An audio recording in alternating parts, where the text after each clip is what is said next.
Hi, welcome back to my story time with Nana. I have another great story for you. This one's kind of close to my heart, even though it's not about me. It kind of makes me think about when I was a little girl. I hope you enjoy it. Let's begin.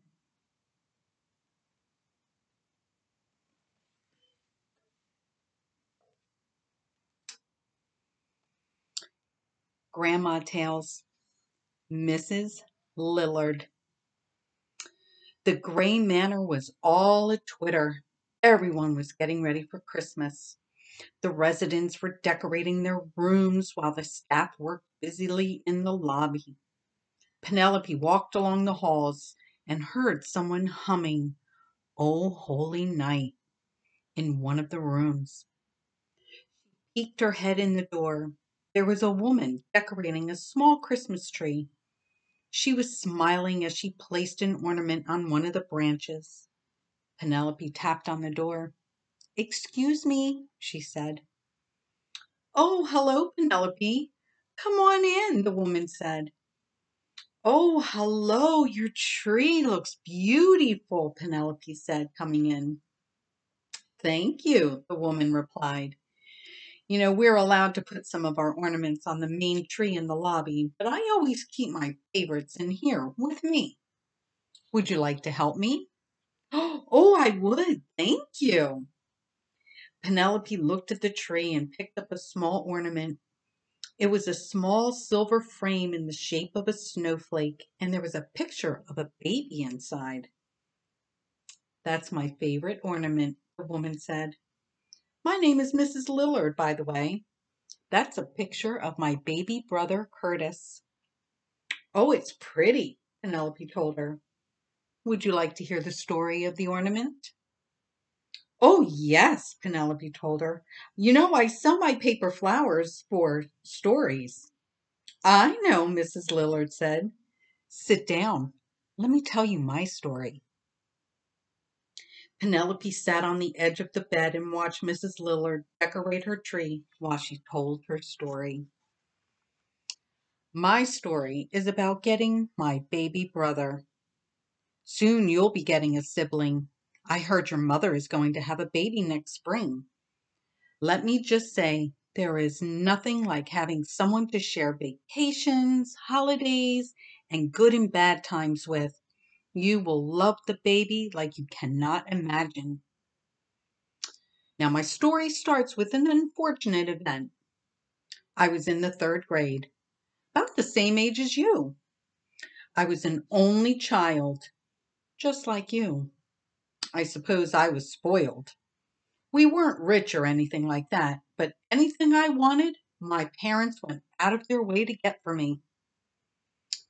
Just before Halloween, my father got a call that his sister had passed away. It was very unexpected. Now, she had two children, a little girl about my age, Linda, and a baby boy, not yet two, Curtis. I came home from school that day, and my father sat me and my mother down in the living room and explained that my cousin Linda would be going to live with her father, but that my uncle could not care for the baby. It was just too hard for him. My father asked if we would be okay having Curtis come live with us and be a part of our family. Well, my mother was very happy to have another child in the house. "Of course," she said quickly. Well, I wasn't too sure, though. I was used to having everything my way, and now there was going to be another child in the house, and I would have to share. Now, I didn't say that to my father, and even though I was nervous, I just agreed that it would be nice to have another child in the house. I didn't want to upset my parents. Curtis would be coming that weekend, and my mother spent the entire week cleaning out my playroom for the nursery for Curtis. My playroom! That week was very difficult for me. My life was being uprooted. Now I didn't have a playroom. What else was going to change? I was so used to being an only child, my mother's favorite. Was Curtis going to steal her love from me? I remember talking with my friend Gwendolyn at school that week, and she told me things were going to change. Now that I wasn't the only child, I was going to have to share my time with my parents. I wasn't going to get everything I wanted now because the baby was going to need and want things as well. And since he was new to the family, his needs and wants were going to come first. She told me that babies always get all of the attention. I was a nervous wreck. Finally, the day came.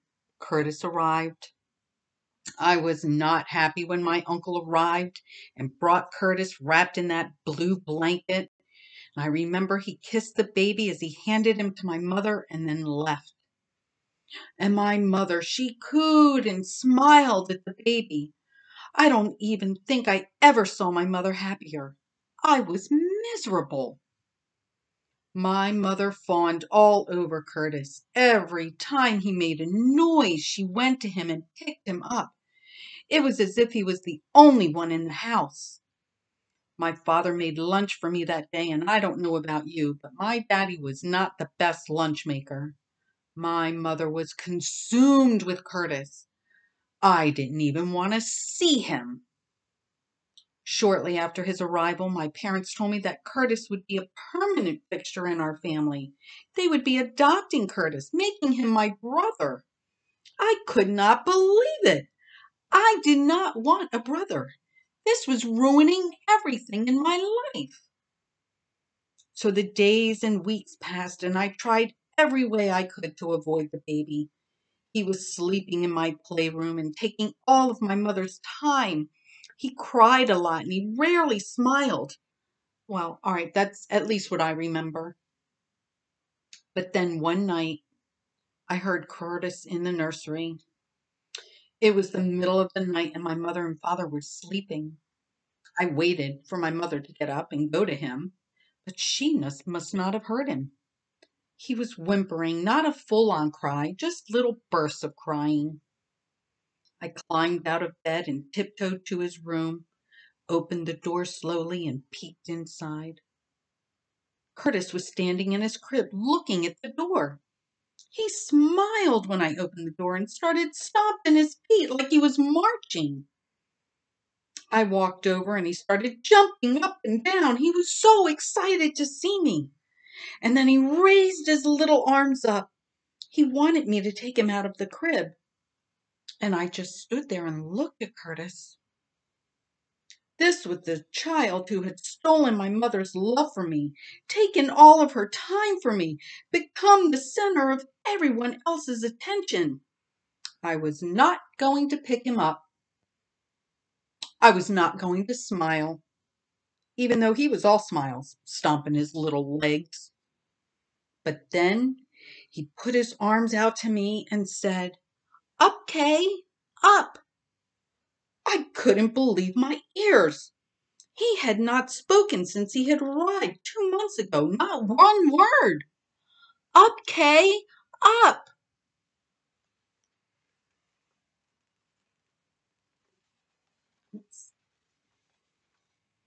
I lifted him out of the crib and, well, Curtis wrapped his little arms around my neck and he hugged me tight. "Love you, Kay, love you," he said. He started kissing my cheek, little pecky kisses. He started laughing, and then I hugged him and started kissing his face and neck, and he laughed even more.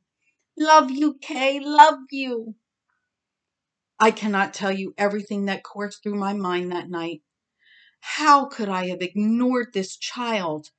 How could I have been so jealous of him? This was my brother.